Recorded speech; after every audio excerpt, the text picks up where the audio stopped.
Hey there, friend, and welcome back to our Grow Your List series. I'm Rebecca Austin, and today we're diving into a crucial topic that can make or break your lead generation efforts, and that is nurturing your leads.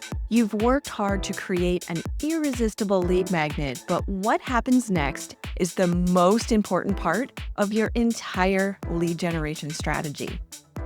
Think of your lead magnet as the seed that grabs your audience's attention, but nurturing is what helps that seed grow into something valuable, a loyal, paying customer.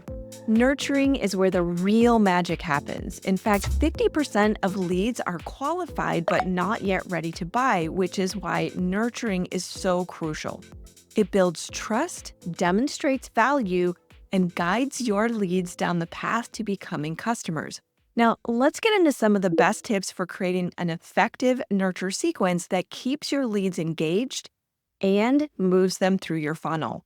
Now, first up, always start with a warm welcome. Your first email after someone downloads your lead magnet or accesses your webinar or whatever format that you chose that we talked about in our last newsletter is the most likely to be opened and read. That first email is so important. So it's important that we make it count. Acknowledge the lead magnet they signed up for, congratulate them for taking action, and set the stage for what's to come. This is your chance to build that initial emotional connection. Don't forget to include a personal touch. Share your story. Talk about why you're passionate about solving their problem. This helps build trust right from the start. Next, always offer value before you make an ask. Don't start selling right away. Build trust by sending content that educates, informs, or inspires, and show them how your solution addresses their specific problem while focusing on outcomes that they are looking for. Remember, you're not selling a product or service, you're offering them an easier way to reach their goal. This is where testimonials or success stories can work wonders. Now, once you've built trust and delivered value, it's time to introduce your offer. Frame it as the next logical step, an easy decision. When you offer your services from a place of genuine service and confidence, it just feels natural. The sale becomes the transaction that starts their transformation. To make the offer more appealing, consider adding an exclusive offer or limited time discount just for your email subscribers. Now, don't forget too that personalization and sometimes even segmentation are key. Not all leads are the same, so your email shouldn't be either. You can segment your list based on their behavior, the lead magnet they opted in for, or even sometimes demographics.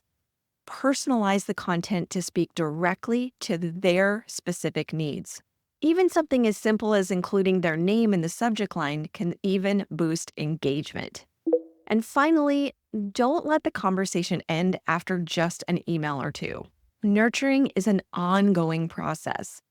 Here at Strive for Savvy, we recommend 10 to 14 emails in the first 2 weeks after someone opts in, because that's when they're the most engaged. After that, they may need more time, but that doesn't mean they're not interested. Keep them in your regular email list and continue sharing tips, updates, and insights to maintain that relationship until they make a yes decision. Now, as a few bonus tips, while email is one of the most effective ways to nurture leads, the market is somewhat changing and email is evolving.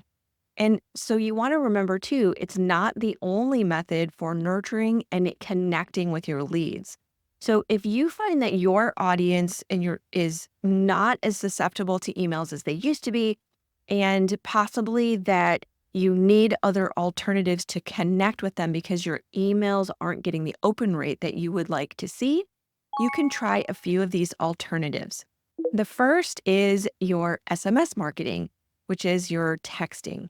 SMS is highly personal and direct, and typically we get higher open rates, so it's perfect for reminders or exclusive offers.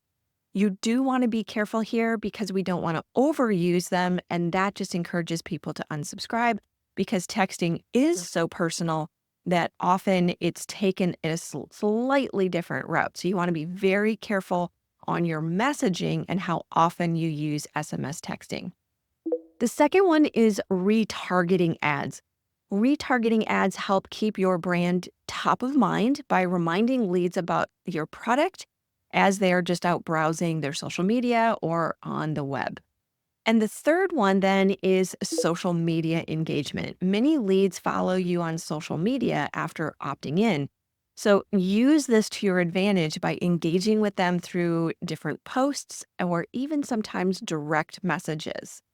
So now that you've learned how to nurture your leads, but you may now be looking at that like, okay, now what do I do and how do I improve my lead nurturing strategies? And you might want to take your lead strategy to a different level of conversions. And if that's you, I'd like to personally invite you to schedule a complimentary coaching session with me. In this one-on-one session, we'll review your current nurture sequences. We can identify gaps that you may have in your lead flow and possibly your strategies on your email nurture sequences. And we can also discuss how to convert more leads into paying customers. Lead nurturing is all about building the right relationships with the right message, and I'm here to help you get that right. Click the link below to schedule your coaching session today. Be sure to keep an eye on your inbox too, because next week you don't want to miss this next episode that we're putting together for you. In this episode, we're going to talk about email marketing mastery, and in that, I'll show you how to set up email sequences that turn cold leads into warm prospects and loyal customers. You don't want to miss that. In the meantime, make it a goal to create or review your current nurture sequences for any lead magnets that you have right now and experiment with some of these new ideas. I'd love to hear how they work for you.